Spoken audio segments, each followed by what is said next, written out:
California's magnificent Mount Shasta. The over 14,000-foot-high volcanic mountain is sacred to Native Americans and is a spiritual locus for many other groups and individuals. It also draws nature lovers, adventure seekers, and scientists to experience and explore its many unique features.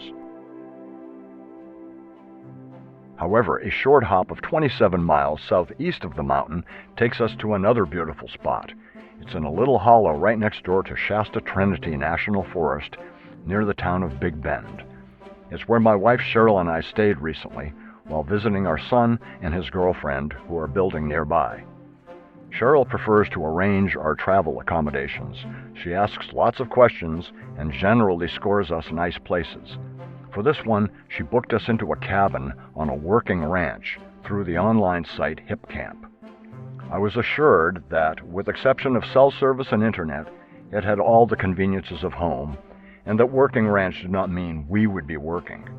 With that, I left the rest to chance, and therefore there were some surprises ahead. Our journey culminated when we left the paved road and entered a maze of twisty little passages in the forest that led to a place called Camp Stoney Meadows. Once through the gate, one of the first things we saw was a saw. Sheltered under a big metal roof was an electric Wood-Mizer sawmill, a useful tool on a growing ranch, and actually, if work had been part of the deal, I would have been happy to be Sawyer for a day. I love the smell of freshly cut logs. Just past the mill, the view opens onto a couple dozen acres of pasture, where at various times we saw cows, horses, a pony, a donkey, and a small herd of llamas. Early in the month of May, there were still a few snow-capped peaks visible in the distance. After settling into the cabin, the farm's security agents came by for a visit. As I reached out to pet one of them, he collapsed, dropped straight to the ground. But I got the message. This pup just wanted a belly rub. The next day, Nick and Morgan joined us, and we went over to meet the ranch mascots, the pony and the donkey.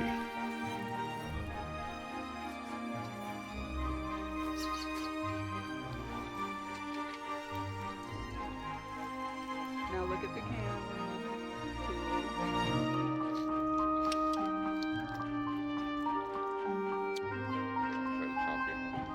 We bribed them with handfuls of carrots, and I believe we won their approval. Rips his head away from me if I try to snap.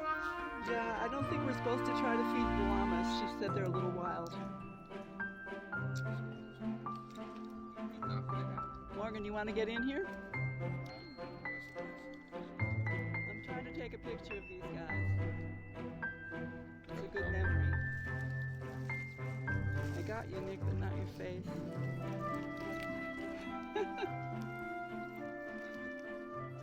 Okay, I got your face. Good. Are they sweet or what? Yeah, but they won't let you pet them. Okay, this one does. Yeah. Should I stop it now? There you go. You like that, huh?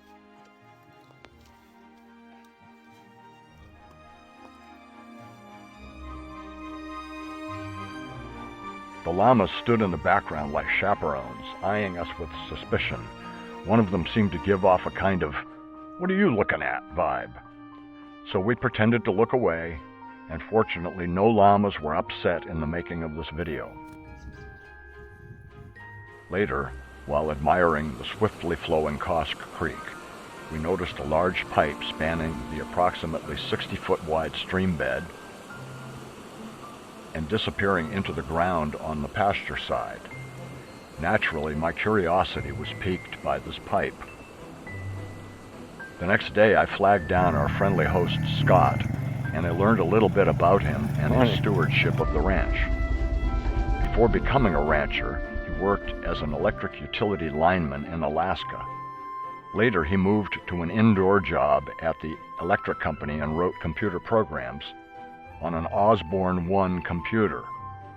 The probability of being deep in the forest, 300 miles north of Silicon Valley, and meeting a present-day farmer who decades earlier programmed an Osborne seems remarkably small. The Osborne was the world's first AC-powered portable computer.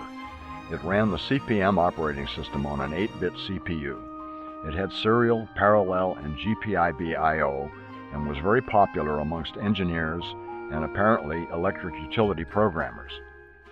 Later that day, when we weren't looking, a well-seasoned Osborne 1 appeared on the picnic table outside our cabin. Scott showed up a while later, and we laughed and reminisced about the good old days when computers had 91 KB floppy drives and booted up in about 7 seconds. Eventually I asked Scott about the pipe, and he showed me where it emerges from the ground. It's 24 inches in diameter, and it intercepts water from another creek that flows at a higher elevation on the ranch. The pipe enters this shed where there's a large hydraulically actuated valve. From there, it enters this building, and at 76 pounds per square inch, that equates to about a 170-foot high penstock.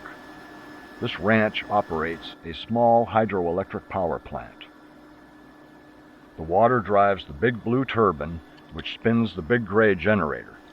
The water exits the turbine at an angle down through the floor of the building and out to Kosk Creek. Outside the building, the generator's 480-volt output is fed into a transformer where it's stepped up to 12,000 volts and is applied to the grid where it can deliver up to 150 kilowatts of electricity.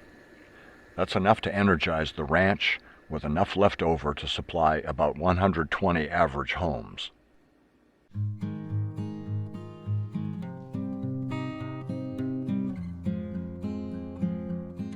To sum it up, this productive ranch exists in a little slice of heaven on earth. It's run by genuinely friendly, helpful people, and we very much enjoyed our stay. And I do believe that we'll be back.